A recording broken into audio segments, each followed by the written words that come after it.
ಎಲ್ಲ ಸಹೃದಯರಿಗೆ ನಮಸ್ಕಾರಗಳು. ನಾನು ಪ್ರೊಫೆಸರ್ ಮಲ್ಲಿಕಾರ್ಜುನ್ ಕಲಮರಹಳ್ಳಿ, ದಾವಣಗೆರೆ. ಅಂಬೇಡ್ಕರ್ ಓದು ಸರಣಿ ಭಾಗವಾಗಿ ನಾನಿಂದು ವೈದಿಕರ ಆಹಾರ ರಾಜಕಾರಣದ ಬಗ್ಗೆ, ಅಂಬೇಡ್ಕರ್ ಅವರು ತಳೆದ ನಿಲುವುಗಳೇನು ಎಂಬ ಸಂಗತಿಗಳನ್ನು ಹಂಚಿಕೊಳ್ಳುತ್ತಿದ್ದೇನೆ. ಡಾಕ್ಟರ್ ಎಂ ರಾಜಶೇಖರಯ್ಯನವರು ಸಂಪಾದಿಸಿರುವಂತಹ ಕನ್ನಡ ಮತ್ತು ಸಂಸ್ಕೃತಿ ಇಲಾಖೆ ಪ್ರಕಟಿಸಿರುವ ಡಾಕ್ಟರ್ ಬಾಬಾ ಸಾಹೇಬ್ ಅಂಬೇಡ್ಕರ್ ಬರಹಗಳು ಮತ್ತು ಭಾಷಣಗಳು ಎಂಬ 7ನೇ ಸಂಪುಟದಿಂದ ಅಧ್ಯಾಯ 13ರ ಬ್ರಾಹ್ಮಣರು ಸಸ್ಯಾಹಾರಿಗಳಾಗಲು ಏನು ಕಾರಣ ಎಂಬ ಭಾಗವನ್ನು ಆಯ್ದುಕೊಂಡಿದ್ದೇನೆ.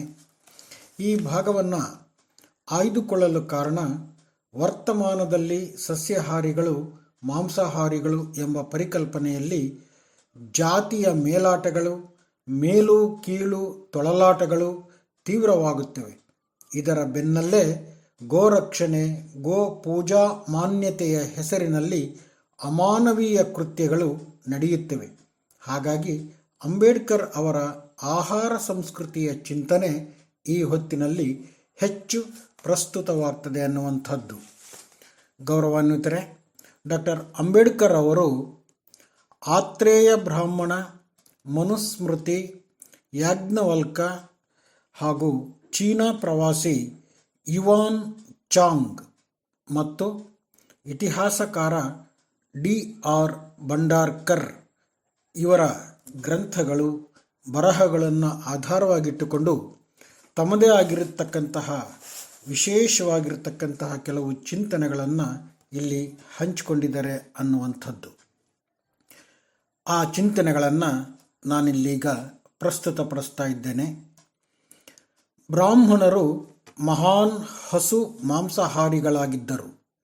ಬ್ರಾಹ್ಮಣೇತರರು ಹಸುವಿನ ಮಾಂಸವನ್ನು ಆಗೊಮ್ಮೆ ಈಗೊಮ್ಮೆ ತಿನ್ನುತ್ತಿರಬಹುದಾದರೂ ಪ್ರತಿದಿನ ಅವರು ತಿನ್ನುವಂತಿರಲಿಲ್ಲ. ಹಸು ಬಹಳ ತುಟ್ಟಿ ಪ್ರಾಣಿಯಾಗಿದ್ದರಿಂದ ಅವರು ಕೇವಲ ಆಹಾರಕ್ಕಾಗಿ ಕೊಲ್ಲುವ ಸ್ಥಿತಿಯಲ್ಲಿ ಇರಲಿಲ್ಲ. ಆತ ವಿಶೇಷ ಸಂದರ್ಭಗಳಲ್ಲಿ ಧಾರ್ಮಿಕ ಕರ್ತವ್ಯ ಅಥವಾ ಯಾವುದಾದರೂ ದೇವತೆಯನ್ನು ಒಲಿಸಿಕೊಳ್ಳುವಂತಹ ಸಂದರ್ಭಗಳಲ್ಲಿ ಮಾತ್ರವೇ ಅದಕ್ಕೆ ಕೈ ಹಾಕುತ್ತಿದ್ದ. ಬ್ರಾಹ್ಮಣರ ವಿಷಯದಲ್ಲಿ ಅದು ಹಾಗಾಗಿರಲಿಲ್ಲ. ಆತ ಪುರೋಹಿತ ಆಚರಣೆಗಳೇ ಮುಖ್ಯವಾಗಿದ್ದ ಅಂದಿನ ದಿನಗಳಲ್ಲಿ ಬ್ರಾಹ್ಮಣೇತರರು ಆಗೀಗ ಆಚರಿಸುತ್ತಿದ್ದ ಹಸುವಿನ ವಧೆಯ ಆಚರಣೆಯಲ್ಲಿ ಬ್ರಾಹ್ಮಣರಿಗೆ ಆಹ್ವಾನವಿದ್ದೇ ಇರುತ್ತಿತ್ತು.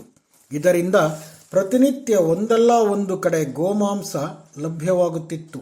ಆದ್ದರಿಂದ ನಿತ್ಯವೂ ಬ್ರಾಹ್ಮಣನಿಗೆ ಗೋಮಾಂಸ ಭಕ್ಷದ ದಿನವೇ ಆಗಿರುತ್ತಿತ್ತು.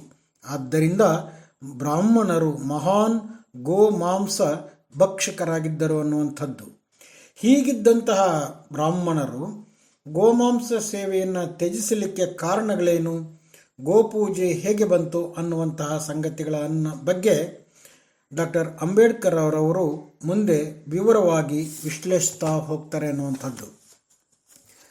ಇಲ್ಲಿ ವಿಶೇಷವಾಗಿ ಅವರು ಹೇಳುವಂಥ ಮತ್ತೆ ಕೆಲವು ಸಂಗತಿಗಳು ಹೀಗಿವೆ. ಒಂದು ಕಾಲದಲ್ಲಿ ಭಾರತದ ಬಹುಸಂಖ್ಯಾತರ ಮತ ಬೌದ್ಧ ಮತವೇ ಆಗಿತ್ತು. 100 ವರ್ಷಗಳ ಕಾಲ ಅದು ಜನಸಮುದಾಯದ ಮತವಾಗಿಯೇ ಮುಂದುವರಿಯಿತು. ಬೇರೆ ಯಾವ ಮತವೂ ಹಿಂದೆ ಮಾಡದಿದ್ದ ರೀತಿಯಲ್ಲಿ ಅದು ಬ್ರಾಹ್ಮಣ ಮತದ ಮೇಲೆ ದಾಳಿ ಮಾಡಿತು. ಬ್ರಾಹ್ಮಣ ಮತ ಮುಳುಗುವ ಸ್ಥಿತಿಯಲ್ಲಿತ್ತು. ಹಾಗಲ್ಲದಿದ್ದರೂ ಅದು ತನ್ನ ರಕ್ಷಣೆಯನ್ನು ಮಾಡಿಕೊಳ್ಳಬೇಕಾದ ಸ್ಥಿತಿಯಲ್ಲಿತ್ತು. ಬೌದ್ಧ ಮತದ ಪ್ರಸಾರದಿಂದಾಗಿ ರಾಜಸ್ಥಾನದಲ್ಲಿ ಮತ್ತು ಜನಗಳ ಮಧ್ಯೆ ಬ್ರಾಹ್ಮಣ ಮತ ತನ್ನ ಶಕ್ತಿ ಹಾಗೂ ಪ್ರತಿಷ್ಠೆಯನ್ನು ಕಳೆದುಕೊಂಡಿತ್ತು. ಬೌದ್ಧ ಮತದ ಕೈಯಲ್ಲಿ ಅನುಭವಿಸಿದ ಸೋಲಿನಲ್ಲಿ ಅವರು ಒದ್ದಾಡುತ್ತಿದ್ದರು. ಅಲ್ಲದೆ ತಮ್ಮ ಶಕ್ತಿ ಮತ್ತು ಪ್ರತಿಷ್ಠೆಯನ್ನು ವಾಪಸ್ಸು ಪಡೆಯಲು ಏನೆಲ್ಲ ಸಾಧ್ಯವೋ ಎಲ್ಲವನ್ನೂ ಮಾಡುತ್ತಿದ್ದರು. ಬೌದ್ಧ ಮತ ಜನಸಮುದಾಯದ ಮೇಲೆ ಎಷ್ಟು ಆಳವಾದ ಪ್ರಭಾವ ಬೀರಿತೆಂದರೆ, ಬ್ರಾಹ್ಮಣರು ಬುದ್ಧನ ತತ್ವದ ಸಂಪೂರ್ಣ ಆಚರಣೆ ಮತ್ತು ಬೌದ್ಧ ಮತದ ಆಚಾರ ವಿಚಾರಗಳನ್ನು ಒಪ್ಪಿಕೊಳ್ಳದೆಯೇ ಬೌದ್ಧ ಮತದ ವಿರುದ್ಧ ಹೋರಾಟ ಮಾಡುವುದು ಸಾಧ್ಯವೇ ಇರಲಿಲ್ಲ. ಬುದ್ಧನ ನಿರ್ವಾಣದ ಅನಂತರ ಅವನ ಅನುಯಾಯಿಗಳು ಬುದ್ಧನ ಮೂರ್ತಿಯನ್ನು ಮತ್ತು ಸ್ತೂಪಗಳನ್ನು ಸ್ಥಾಪಿಸತೊಡಗಿದರು. ಬ್ರಾಹ್ಮಣರೂ ಇದನ್ನೇ ಅನುಕರಿಸತೊಡಗಿದ್ದರು. ಅವರು ಗುಡಿಗಳನ್ನು ಕಟ್ಟಿ ಶಿವ, ವಿಷ್ಣು, ರಾಮ, ಕೃಷ್ಣ ಮತ್ತಿತರ ದೇವತೆಗಳ ಮೂರ್ತಿಗಳನ್ನು ಪ್ರತಿಷ್ಠಾಪಿಸತೊಡಗಿದರು. ಇದರ ಉದ್ದೇಶ ಬುದ್ಧನ ಮೂರ್ತಿ ಪೂಜೆಯಿಂದ ಆಕರ್ಷಿತರಾದ ಜನಗಳನ್ನು ಸೆಳೆದುಕೊಳ್ಳುವುದೇ ಆಗಿತ್ತು. ಬ್ರಾಹ್ಮಣ ಮತದಲ್ಲಿ ಗುಡಿಗಳು ಮತ್ತು ಮೂರ್ತಿಗಳಿಗೆ ಅವಕಾಶವಿರಲಿಲ್ಲ. ಆದರೆ ಹಿಂದೂ ಮತದಲ್ಲಿ ಗುಡಿಗಳು ಮತ್ತು ಮೂರ್ತಿಗಳು ಮೇಲೆ ಸೂಚಿಸಿದಂತೆ ಕಾಣಿಸಿಕೊಂಡವು. ಯಜ್ಞ ಮತ್ತು ಪಶುಬಲಿ ಮುಖವಾಗಿ ಗೋವಿನ ಬಲಿಯನ್ನು ಹೊಂದಿದ್ದ ಬ್ರಾಹ್ಮಣ ಮತವನ್ನು ಬೌದ್ಧ ಮತೀಯರು ತಿರಸ್ಕರಿಸಿದರು. ಗೋವಿನ ಬಲಿಗೆ ಬೌದ್ಧರು ಎತ್ತಿದ ಆಕ್ಷೇಪಣೆ ವ್ಯವಸಾಯವನ್ನೇ ಅವಲಂಬಿಸಿದ್ದ ಹೆಚ್ಚಿನ ಜನಸಮುದಾಯದ ಮನಸ್ಸಿಗೆ ಆಳವಾಗಿ ನಾಟಿತು. ಯಾಕೆಂದರೆ ಹಸು ಅವರಿಗೆ ಬಹಳ ಉಪಯೋಗಕರವಾಗಿತ್ತು. ಬಹುಶಃ ಬ್ರಾಹ್ಮಣನನ್ನು ಗೋಹಂತಕರೆಂದು ದ್ವೇಷಿಸುವುದಕ್ಕೆ ಪ್ರಾರಂಭವಾಯಿತು. ಹೇಗೆಂದರೆ ಗೃಹಸ್ಥನೊಬ್ಬ ಅತಿಥಿಯನ್ನು ಗೋಘ್ನ, ಗೋಹಂತಕ ಎಂದು ದ್ವೇಷಿಸುತ್ತಿದ್ದ ಹಾಗೆ. ಯಾಕೆಂದರೆ ಅತಿಥಿಗಳು ಬಂದಾಗಲೆಲ್ಲ ಅವರ ಗೌರವಾರ್ಥ ಗೋವನ್ನು ಕೊಲ್ಲಲೇಬೇಕಾಗಿತ್ತು. ಆದ್ದರಿಂದ ಯಜ್ಞವನ್ನು ಒಂದು ಪೂರ್ಣ ವಿಧಾನವೆಂದು ಮತ್ತು ಗೋಹತ್ಯೆಯನ್ನು ಕೈಬಿಡದೆ ಬ್ರಾಹ್ಮಣರಿಗೆ ಬೌದ್ಧರನ್ನು ಎದುರಿಸಿ ತಮ್ಮ ಸ್ಥಿತಿಯನ್ನು ಉತ್ತಮಗೊಳಿಸಿಕೊಳ್ಳುವ ಬೇರೆ ಅವಕಾಶವೇ ಇರಲಿಲ್ಲ. ಬೌದ್ಧ ಭಿಕ್ಷುಗಳು ಅನುಭವಿಸುತ್ತಿದ್ದ ಪ್ರತಿಷ್ಠೆಯನ್ನು ಅವರಿಂದ ಕಿತ್ತುಕೊಳ್ಳುವ ಉದ್ದೇಶ ಹೊಂದಿದ್ದ ಬ್ರಾಹ್ಮಣರಿಗೆ ಗೋಮಾಂಸ ತ್ಯಾಜ್ಯ ಮಾಡುವುದು ಮತ್ತು ಸಸ್ಯಾಹಾರಕ್ಕೆ ಒಗ್ಗಿಕೊಳ್ಳುವುದು ಬಿಟ್ಟು ಬೇರೆ ಯಾವ ಮಾರ್ಗವಿರಲಿಲ್ಲ. ಆದರೆ ಬ್ರಾಹ್ಮಣರು ಯಾಕೆ ಸಸ್ಯಾಹಾರಿಗಳಾದರು? ಇದಕ್ಕೆ ಉತ್ತರ ಏನೆಂದರೆ, ಸಸ್ಯಾಹಾರಿಗಳಾಗದೆಯೇ ಬ್ರಾಹ್ಮಣರು ಬೌದ್ಧರಿಗೆ ತಾವು ಬಿಟ್ಟುಕೊಟ್ಟಿದ್ದ ಸ್ಥಾನವನ್ನು ಮರಳಿ ಪಡೆಯುವುದು ಸಾಧ್ಯವಿರಲಿಲ್ಲ. ಈ ಸಂಬಂಧವಾಗಿ ಬೌದ್ಧರಿಗೆ ಹೋಲಿಸಿದರೆ ಬ್ರಾಹ್ಮಣರಿಗೆ ಜನ ಸಮುದಾಯದ ದೃಷ್ಟಿಯಿಂದ ಒಂದು ಕೊರೆಯಿತ್ತು.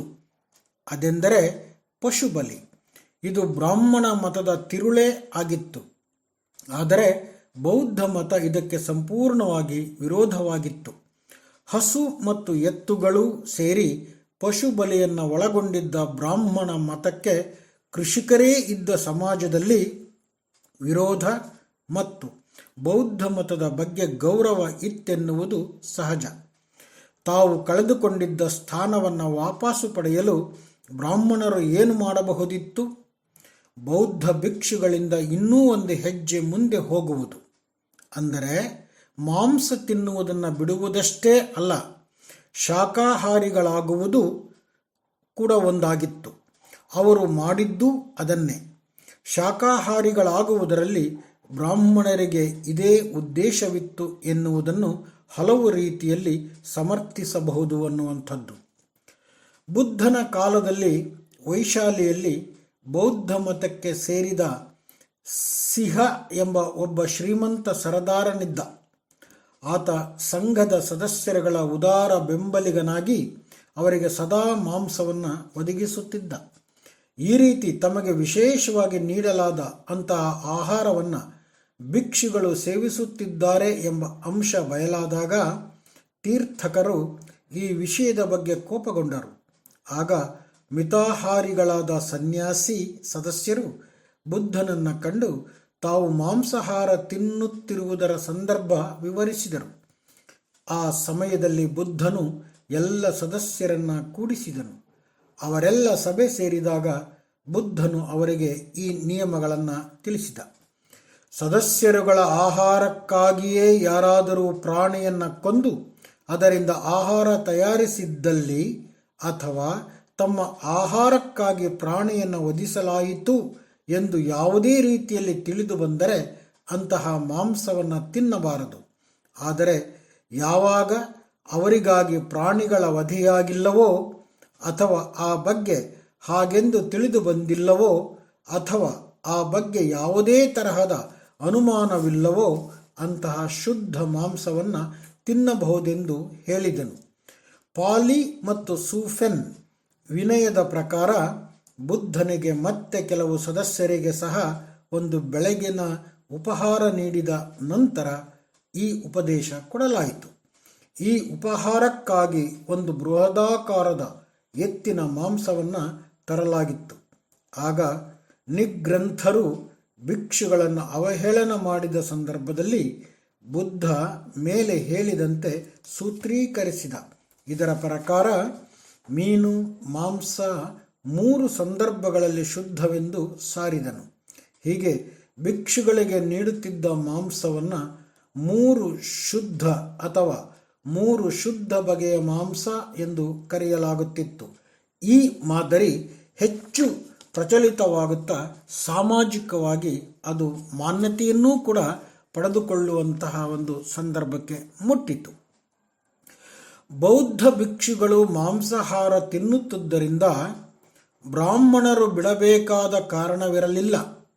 ಹಾಗಿದ್ದರೆ ಬ್ರಾಹ್ಮಣರು ಮಾಂಸಾಹಾರ ತ್ಯಜಿಸಿ ಸಸ್ಯಾಹಾರಿಗಳಾದದ್ದು ಏಕೆ? ಇದಕ್ಕೆ ಕಾರಣ ಸಾರ್ವಜನಿಕರ ಎದುರು ಬ್ರಾಹ್ಮಣರು ಬೌದ್ಧ ಭಿಕ್ಷುಗಳ ಸಮಾನ ಸ್ಕಂದರು ಎನಿಸಿಕೊಳ್ಳಲು ಸಿದ್ಧರಿರಲಿಲ್ಲ ಅನ್ನುವಂಥದ್ದು. ಯಜ್ಞವನ್ನು ಕೈಬಿಟ್ಟು ಗೋಹತ್ಯೆಯನ್ನು ನಿಲ್ಲಿಸಿಬಿಡುವುದು ಸೀಮಿತವಾದ ಪರಿಣಾಮ ಉಂಟು ಮಾಡುತ್ತಿತ್ತು. ಇದರಿಂದ ಬ್ರಾಹ್ಮಣನು ಕೂಡ ಭಿಕ್ಷುಗಳ ಮಟ್ಟವನ್ನಷ್ಟೇ ತಲುಪಬಹುದಾಗಿತ್ತು. ಮಾಂಸಾಹಾರ ಭಕ್ಷಣೆ ಬೌದ್ಧ ಭಿಕ್ಷುಗಳ ಸೂತ್ರವನ್ನೇ ಅನುಸರಿಸಿದ್ದರೂ ಅಷ್ಟೇ ಆಗುತ್ತಿತ್ತು.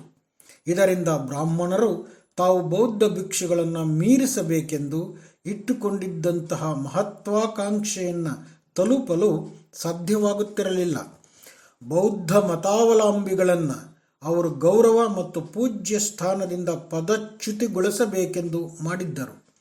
ಜನಸಾಮಾನ್ಯರಲ್ಲಿ ಬೌದ್ಧರು ಈ ಮಹೋನ್ನತ ಸ್ಥಾನವನ್ನು ಯಜ್ಞಕ್ಕಾಗಿ ಗೋಹತ್ಯೆ ಮಾಡುವುದನ್ನು ವಿರೋಧಿಸುವುದರ ಮೂಲಕ ಪಡೆದುಕೊಂಡಿದ್ದರು.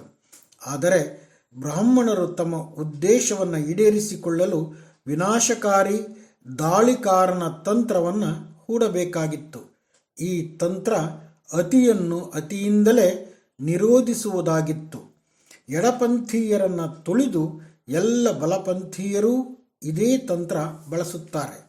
ಬೌದ್ಧರನ್ನು ಹಿಮ್ಮೆಟ್ಟಿಸುವುದೆಂದರೆ ಅವರಿಗಿಂತ ಒಂದು ಹೆಜ್ಜೆ ಮುಂದೆ ಹೋಗಿ ಸಸ್ಯಾಹಾರಿಗಳಾಗುವುದೇ ಆಗಿತ್ತು.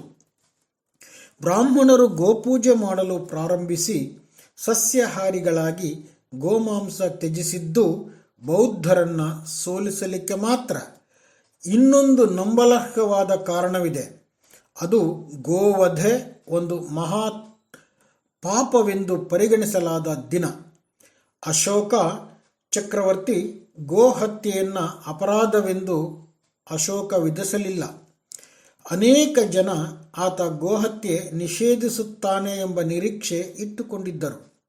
ಪ್ರೊಫೆಸರ್ ವಿನ್ಸೆಂಟ್ ಸ್ಮಿತ್ ಇದನ್ನು ಆಶ್ಚರ್ಯಕರ ಎಂದು ಭಾವಿಸುತ್ತಾನೆ. ಆದರೆ ಇದರಲ್ಲಿ ಆಶ್ಚರ್ಯವೇನೂ ಇಲ್ಲ. ಬೌದ್ಧ ಮತ ಪ್ರಾಣಿ ಬಲಿ ಕೊಡುವುದನ್ನು ಸಾಮಾನ್ಯವಾಗಿ ವಿರೋಧಿಸಿತ್ತು. ಆ ಮತಕ್ಕೆ ಹಸುವಿನ ಬಗ್ಗೆ ವಿಶೇಷ ಮಮತೆ ಇರಲಿಲ್ಲ. ಆದ್ದರಿಂದ ಅಶೋಕ ಹಸುವಿನ ರಕ್ಷಣೆಗಾಗಿಯೇ ಕಾನೂನುವೊಂದನ್ನು ಮಾಡುವ ವಿಶೇಷ ಕಾರಣವೇನಿರಲಿಲ್ಲ. ಇನ್ನೂ ಹೆಚ್ಚಿನ ಆಶ್ಚರ್ಯಕರ ಸಂಗತಿ ಎಂದರೆ ಗೋಹತ್ಯೆಯನ್ನು ಮಹಾಪಾತಕವೆಂದು ಮಾಡಿದವರು ಹಿಂದೂ ಮತದ ವೀರಾಗ್ರಣಿಗಳಾದ ಗುಪ್ತರು. ಹಿಂದೂ ಮತ ಮತ್ತು ಗೋಹತ್ಯೆಯನ್ನು ಯಜ್ಞಗಳಿಗಾಗಿ ಮಾಡಬಹುದಾಗಿ ಅನುಮತಿಯನ್ನು ನೀಡಿದವರು. ಡಿ.ಆರ್. ಭಂಡಾರ್ಕರ್ ಎತ್ತಿ ತೋರಿಸಿದಂತೆ ಈ ವಿಚಾರಗಳು ಪ್ರಸ್ತುತವಾಗುತ್ತವೆ ಎನ್ನುವಂಥದ್ದು. ಕ್ರಿಸ್ತಶಕ 5ನೇ ಶತಮಾನದ ಪ್ರಾರಂಭದಲ್ಲಿ ಗೋಹತ್ಯೆಯನ್ನು ಅತ್ಯಂತ ನೀಚ ಅಪರಾಧ, ಬ್ರಾಹ್ಮಣ ಹತ್ಯೆಯಷ್ಟೇ ನೀಚ ಅಪರಾಧವೆಂದು ಪರಿಗಣಿಸಲಾಗುತ್ತಿತ್ತೆನ್ನುವುದಕ್ಕೆ ಶಾಸನಗಳ ನಿರ್ವಿವಾದ ಸಾಕ್ಷಿಗಳಿವೆ. ಗುಪ್ತ ಸಾಮ್ರಾಜ್ಯಕ್ಕೆ ಸೇರಿದ ಸ್ಕಂದಗುಪ್ತನ ಆಡಳಿತಕ್ಕೆ ಸಂಬಂಧ ಹೇಳಿಕೊಳ್ಳುವ ಕ್ರಿಸ್ತಶಕ 465ರ ತಾಮ್ರ ಶಾಸನವೊಂದಿದೆ. ಅದು ದಾನ ಕುರಿತ ಶಾಸನ. ಅದರ ಕೊನೆಯಲ್ಲಿ ಹೀಗೆ ಹೇಳಿದೆ: ಯಾರು ಈ ದಾನದ ವಿರುದ್ಧ ಹೋಗುತ್ತಾರೆಯೋ ಆತ ಗೋಹತ್ಯೆ ಮಾಡಿದ, ಆಧ್ಯಾತ್ಮಿಕ ಗುರುವನ್ನು ಕೊಂದ ಅಥವಾ ಬ್ರಾಹ್ಮಣನನ್ನು ಕೊಂದ ಅಪರಾಧಕ್ಕೆ ಪಕ್ಕಾಗುತ್ತಾನೆ. ಈಗ ತಾನೇ ಹೇಳಲಾದ ಸ್ಕಂದಗುಪ್ತನ ತಾತನಾದ 2ನೇ ಚಂದ್ರಗುಪ್ತನು ಹಾಕಿದ ಇದಕ್ಕಿಂತ ಹಳೆಯ ಶಾಸನದಲ್ಲಿ ಗೋಹತ್ಯೆ, ಬ್ರಾಹ್ಮಣ ಹತ್ಯೆ ಎರಡನ್ನೂ ಸಮೀಕರಿಸಲಾಗಿದೆ.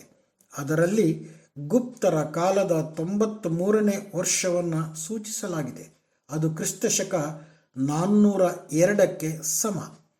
ಮಧ್ಯ ಭಾರತದ ಬೌದ್ಧರ ಸಾಂಚಿ ಸ್ತೂಪದ ಸುತ್ತಲೂ ಇರುವ ಕಂಚಿಯ ಮೇಲೆ ಇದನ್ನು ಕೆತ್ತಲಾಗಿದೆ. ಚಂದ್ರಗುಪ್ತನ ಅಧಿಕಾರಿಯೊಬ್ಬನು ಮಾಡಿದ ದಾನವನ್ನು ಹೇಳುವ ಈ ಶಾಸನ ಹೀಗೆ ಮುಕ್ತಾಯಗೊಳ್ಳುತ್ತದೆ: ಈ ವ್ಯವಸ್ಥೆಯ ವಿರುದ್ಧ ಯಾರೇ ಕೈ ಹಾಕಲಿ ಆತ ಗೋಹತ್ಯೆ ಮಾಡಿದ ಅಥವಾ ಬ್ರಾಹ್ಮಣ ಹತ್ಯೆ ಮಾಡಿದ ಅಪರಾಧಕ್ಕೆ ಮತ್ತು 5 ಬಗೆಯ ಅನಾಂತರ್ಯಗಳ ಅಪರಾಧಕ್ಕೆ ಪಕ್ಕಾಗುತ್ತಾನೆ. ದಾನ ಮಾಡಿದ ವ್ಯಕ್ತಿ, ಆತ ಬ್ರಾಹ್ಮಣವಾದಿಯೇ ಆಗಲಿ ಬೌದ್ಧವಾದಿಯೇ ಆಗಲಿ, ತಾನು ಮಾಡಿದ ದಾನವನ್ನು ಹಿಂತೆಗೆದುಕೊಳ್ಳದಿರಲು ಈ ಬಗೆಯಲ್ಲಿ ಎಚ್ಚರಿಸುವುದೇ ಇದರ ಉದ್ದೇಶ ಎನಿಸುತ್ತದೆ. ಬೌದ್ಧ ಮತದ ತತ್ವದ ಪ್ರಕಾರವಾಗಿ 5 ಅನಾಂತರ್ಯಗಳು 5 ಮಹಾಪಾತಕಗಳೇ ಆಗಿವೆ. ಅವುಗಳೆಂದರೆ ಮಾತೃಹತ್ಯೆ, ಪಿತೃಹತ್ಯೆ, ಹರ್ಹತನ ಹತ್ಯೆ, ಬುದ್ಧನೊಬ್ಬನ ರಕ್ತಪಾತ ಮಾಡಿಸುವುದು ಮತ್ತು ಅರ್ಚಕ ವರ್ಗವನ್ನು ಒಡೆಯುವುದು. ಆದರೆ ಬ್ರಾಹ್ಮಣರಲ್ಲಿ ಮಹಾಪಾತಕಗಳು 2 ಗೋಹತ್ಯೆ ಮತ್ತು ಬ್ರಾಹ್ಮಣ ಹತ್ಯೆ. ಇದರಲ್ಲಿ 2ನೇಯದು ಮಹಾಪಾತಕವೇ, ಯಾಕೆಂದರೆ ಎಲ್ಲ ಸ್ಮೃತಿಗಳಲ್ಲಿ ಅದನ್ನು ಹಾಗೆ ಹೇಳಿದೆ. ಆದರೆ ಮೊದಲನೆಯದನ್ನು ಅಪಸ್ತಂಭ, ಮನು, ಯಜ್ಞವಲ್ಕ್ಯ ಮತ್ತು ಇತರರು ಉಪಾತಕವೆಂದಷ್ಟೇ ಕರೆದಿದ್ದಾರೆ. ಆದರೆ ಇಲ್ಲಿ ಅದನ್ನು ಬ್ರಹ್ಮಹತ್ಯೆಯ ಜೊತೆ ಸೇರಿಸಿ ಬೌದ್ಧರ ಅನಂತರ್ಯಗಳ ಸಮ ಎಂದು ಮಾಡಿರುವುದನ್ನು ನೋಡಿದರೆ 5ನೇ ಶತಮಾನದಲ್ಲಿ ಅದನ್ನು ಮಹಾಪಾತಕಗಳ ಮಟ್ಟಕ್ಕೆ ಎತ್ತಿದವರು ಎಂಬ ಅಂಶ ತಿಳಿಯುತ್ತದೆ. ಇದರಿಂದ ಗೋಹತ್ಯೆಯನ್ನು 1 ಶತಮಾನ ಕಾಲ, ಅಂದರೆ ಕ್ರಿಸ್ತಶಕ 4ನೇ ಶತಮಾನದ ಪ್ರಾರಂಭದಲ್ಲಿ ಮಹಾಪಾತಕ ಎಂದು ಕಂಡುಬರುತ್ತದೆ. ಇಲ್ಲಿ ಮುಖ್ಯ ಪ್ರಶ್ನೆ: ಮನುವಿನ ಸೂತ್ರಗಳಿಗೆ ವಿರೋಧವಾಗಿ ಒಬ್ಬ ಹಿಂದೂ ರಾಜ ಯಾಕೆ ಗೋಹತ್ಯೆಯ ವಿರುದ್ಧ ಕಾನೂನು ಹೊರಡಿಸಿದ ಎನ್ನುವುದು. ಉತ್ತರ ಎಂದರೆ, ಬ್ರಾಹ್ಮಣರು ಬೌದ್ಧ ಭಿಕ್ಷುಗಳ ಉನ್ನತ ಸ್ಥಾನವನ್ನು ಪಡೆಯಲಿಕ್ಕೆ ವೇದ ಮತದಲ್ಲಿ ಯಾವುದು ಒಂದು ಅವಶ್ಯಕ ಅಂಶವೆನಿಸಿತ್ತೋ ಅದನ್ನು ಅಮಾನತ್ತಿನಲ್ಲಿಡಬೇಕಾಯಿತು, ಇಲ್ಲವೇ ತೆಗೆದುಹಾಕಬೇಕಾಯಿತು. ಈ ವಿಶ್ಲೇಷಣೆ ಸರಿ ಎನಿಸಿದರೆ ಅದರ ಅರ್ಥ ಬ್ರಾಹ್ಮಣ ಮತ ಮತ್ತು ಬೌದ್ಧ ಮತ ನಡುವಣ ಹೋರಾಟದಲ್ಲಿ ಗೋಪೂಜೆಯು ಬಳಕೆಗೆ ಬಂತು. ಅದು ಬ್ರಾಹ್ಮಣರು ತಾವು ಕಳೆದುಕೊಂಡ ಸ್ಥಾನವನ್ನು ಮರಳಿ ಪಡೆಯಲು ಒಂದು ಸಾಧನವಾಗಿತ್ತು. ಇದು ಡಾಕ್ಟರ್ ಅಂಬೇಡ್ಕರ್ ಅವರು ಮಾಂಸಾಹಾರ ಭಕ್ಷಣೆ ಮತ್ತು ಗೋಪೂಜೆಗೆ ಸಂಬಂಧಿಸಿದಂಥ ತಮ್ಮ ಚಿಂತನೆಗಳನ್ನು ಇಲ್ಲಿ ಹಂಚಿಕೊಂಡಂತಹ ಪರಿ ಇದಾಗಿದೆ ಅನ್ನುವಂಥದ್ದು.